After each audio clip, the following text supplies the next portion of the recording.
Thanks for watching live. If you're watching, Jerry, Dale, Wes, I appreciate you guys. Also, if you're watching the replay, thank you for doing that. You can still interact, leave some hearts, share this on Twitter and Facebook, and people can still watch it. And you can also find it on YouTube.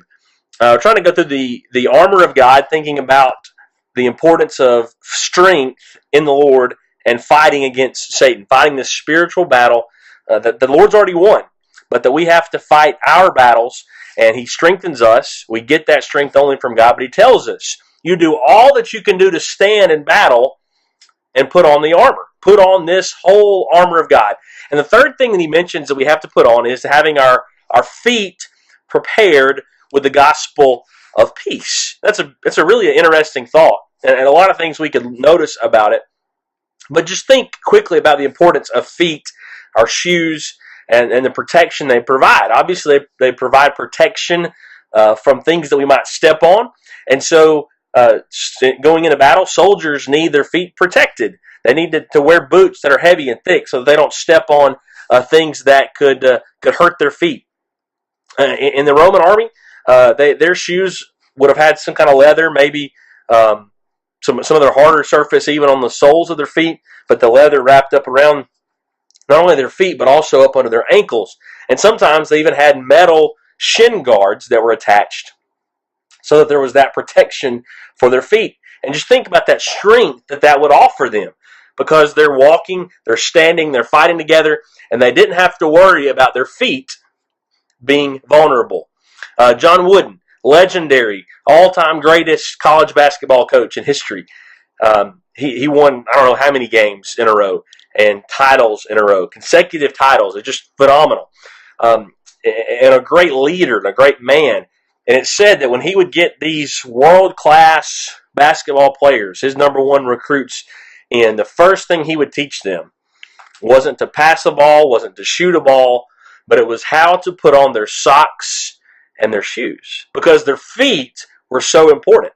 If they didn't put their socks on correctly, they didn't put their shoes on correctly, he said, then you'll get a blister and you can't play. And if you can't play, your coach gets fired. He knew that their success was tied to their feet. You may remember Forrest Gump, when Forrest and Bubba meet Lieutenant Dan. He tells them the difference in a live soldier and a dead soldier is clean socks. Be sure that they're dry. Be sure that you have extra so that when we stop, you change your socks. There's something about protecting our feet that helps to keep us moving, that helps to keep us positive, that helps to keep us confident. And so Paul says, you have your feet prepared with the gospel of peace. And there's always this connection, it seems in Scripture, with the imperative to go and the gospel, the good news. We're carrying, we're heralding the message of good news. And so that we have to go in order for that message to be received. And so here it is. We go with our feet. That's a message, a picture that we get as early as Isaiah. Paul repeats it in Romans 10. He repeats it here in Ephesians 6. I want to just read one text from Philippians that really kind of, I think, brings life to this idea, because it connects it to the body as a whole. Philippians 1:27, only let your manner of life be worthy of the gospel of Christ, so that whether I come and see you or am absent, I may hear of you, that you are standing, notice, standing firm in one spirit, with one mind, striving side by side for the faith of the gospel. They're standing where? On their feet. They're striving side by side. How does that happen? On their feet. They're working together, walking together, fighting together in what? The faith of the gospel. And so there's this imperative. Go, carry, be prepared with the gospel of peace. That's a part of the armor. That's a part of the strength that God provides for us to fight His battle against Satan. Thank you for joining. Thank you for the hearts. Thank you for your faith and your life.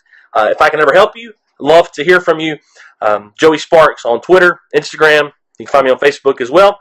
And no matter when you're watching, how you're watching, thank you for watching. And I pray that the Lord blesses your day and your weekend.